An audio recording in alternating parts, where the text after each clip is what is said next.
2026 সালের এডিসি নির্বাচনকে সামনে রেখে ত্রিপুরার মুখ্যমন্ত্রী ডক্টর মানিক সাহার উপস্থিতিতে গুরুত্বপূর্ণ বৈঠক। অনেক জল্পনা কল্পনার পর অবশেষে ত্রিপুরা উপজাতি এলাকা স্বশাসিত জেলা পরিষদ তথা এডিসি নির্বাচন অনুষ্ঠিত হতে যাচ্ছে 2026 সালে। এই নির্বাচনকে সামনে রেখে বৃহস্পতিবার আগরতলা স্টেট গেস্ট হাউসে ত্রিপুরা প্রদেশ বিজেপি দলের সকল কার্যকর্তাদের নিয়ে এক গুরুত্বপূর্ণ বৈঠক অনুষ্ঠিত হয়।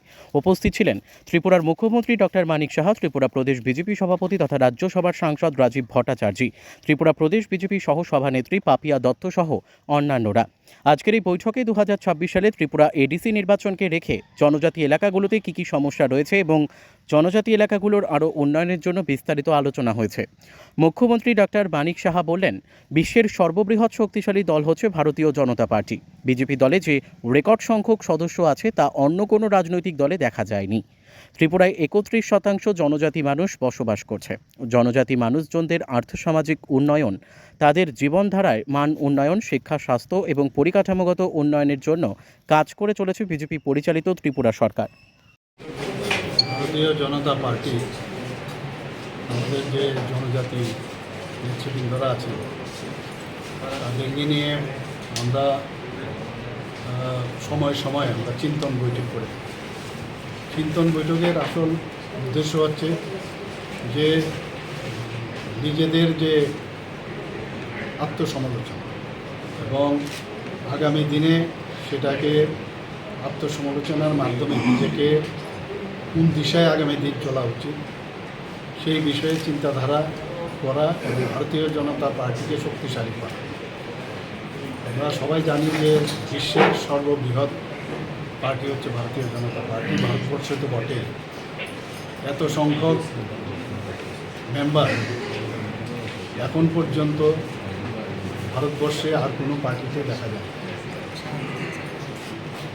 তো সেই পার্টির আমাদের জনজাতি শ্রেণীর যারা আছেন ওনারা তো আছেনই, প্লাস মাননীয় প্রধানমন্ত্রীজি বলছেন যে যারা পিছিয়ে পড়া বর্গ আছে, পিছিয়ে পড়া বর্গের মধ্যে আমাদের এসসি মোর্চা আছে, এসটি তো আজকে হচ্ছেই না, তাছাড়া ওবিসি মোর্চা আছে, যারা কৃষক যারা আছে কৃষকদের নিয়ে আমাদের মোর্চা আছে, এরকম বিভিন্ন মোর্চা আপনারা সবাই জানেন, মহিলা মোর্চা আছে, যুব মোর্চা আছে। তো আপনারা জানেন যে আমাদের ত্রিপুরাতে যে 2011 যে সেন্সাস, সেই সেন্সাস অনুযায়ী প্রায় 31% জনজাতি আমাদের ত্রিপুরাতে আছে এবং তাদের যাতে আগামী দিন তাদের জীবন মান, অর্থনৈতিক ইনফ্রাস্ট্রাকচার, স্কুল, এডুকেশন, কলেজ সব মিলিয়ে তাদের খেলাধুলা সব মিলিয়ে ওনাদের যাতে উন্নতি সাধন হয়, মাননীয় প্রধানমন্ত্রীজি সেই বিষয়ে উনি অত্যন্ত জোরালোভাবে উনি বক্তব্য প্রায়শই রাখেন এবং বক্তব্য না, উনি কিন্তু আমাদের ভগবান বিশ্বা ওনারকে সামনে রেখে ওনার জন্মদিনকে প্রথম উনি আসার পরে 2021-এ জনজাতীয় গৌরব দিবস পালন করে। আমরাও এখানে ত্রিপুরা সরকার এবং আমাদের পার্টি সবাই মিলে আমাদের যাতে জনজাতি যারা আছেন, গোষ্ঠী আছে, আমাদের 19টা গোষ্ঠী আগে ছিল, এখানে আরেকটা গোষ্ঠী এখন যোগ হয়েছে ডার্লং কমিউনিটি, তাছাড়া আরও অনেকগুলো আমাদের রেমিফিকেশন জনজাতি গোষ্ঠী আছে। সবার রিপ্রেজেন্টেশন চাই আমাদের এবং সবার উন্নয়ন আমাদের চাই এবং যেভাবে আমাদের যে ভারতীয় জনতা পার্টি যেভাবে আমাদের কেন্দ্রীয় নেতৃত্ব নির্দেশ দেন, মাননীয় প্রধানমন্ত্রীজি যেভাবে আমাদের নির্দেশ দেন সেই অনুযায়ী আমরা কাজ করে থাকি। এখন আমাদের মধ্যে এটা আলোচনা হওয়া প্রয়োজন।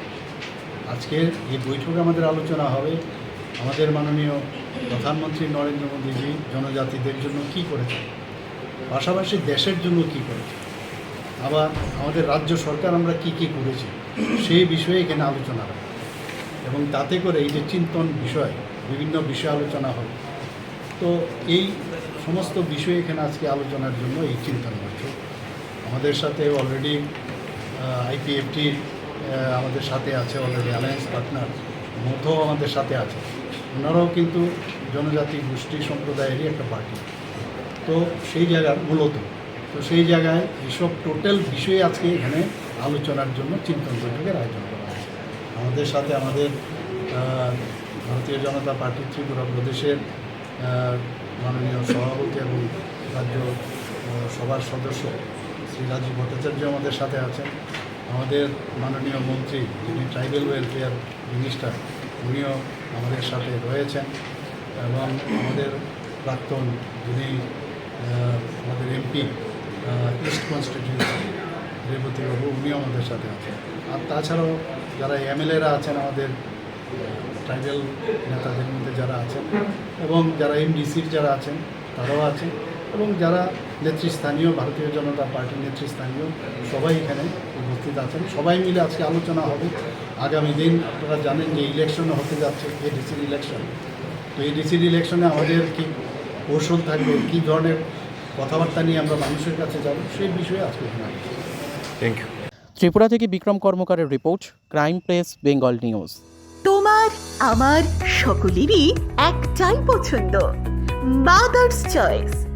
ঘরে সুগন্ধি ভাত, প্রতিদিনের রান্নায় নিখুঁত স্বাদ, চাই উন্নত মানের চাল। তাহলে আর দেরি কেন? আজই যোগাযোগ করুন ধনরাজ অ্যাগ্রো ইন্ডাস্ট্রিজ প্রাইভেট লিমিটেডে। আমরা আনি আপনার টেবিলে খাঁটি ও মানসম্মত চাল মাদার্স চয়েস নামে। একবার ব্যবহার করুন, আর ফিরে তাকাতে হবে না। বিশ্বাসী গোড়া, গুণগত মানে সেরা। মাদার্স চয়েস, মা যেমন চান চাল তেমনই। যোগাযোগের জন্য এখনই কল করুন 8509752023 এই নম্বরে। মাদার্স চয়েস শুধুই সেরা নয়, সবার প্রথম পছন্দ। এখন সোনার গয়নায় বিশ্বস্ত নাম এনপিএস জুয়েলারি। আধুনিক ডিজাইন, খাঁটি সোনা আর সঠিক দাম সব একসাথে পাবেন এখানে। বিয়ে হোক, উপহার হোক অথবা নিজেকে উপহার, এনপিএস জুয়েলারি সব সময় আপনার পাশে। আসুন কালীতলা বাজার, শ্রীপুর, বদনগঞ্জ রোড, কামারপুকুর, হুগলি। বিস্তারিত জানতে ফোন করুন 6296152576 এই নম্বরে। এনপিএস জুয়েলারি, বিশ্বাসী আমাদের পরিচয়। চালমানি পূজা গোল্ড, মিনিকেট, রত্না, স্বর্ণ 1010 আর দুধের স্বরের বিশুদ্ধতা একবার খেলেই বুঝবেন আসল স্বাদ। MS তারা শঙ্করী অ্যাগ্রো প্রোডাক্ট, বিশ্বাস আর গুণমানের নাম। যোগাযোগ করুন 7001192179 আমাদের ঠিকানা বাজে কুমারপুর, মাধবদেহি, পূর্ব বর্ধমান 713427। পূজা গোল্ড, প্রতিদিনের পাতে সোনার স্বাদ।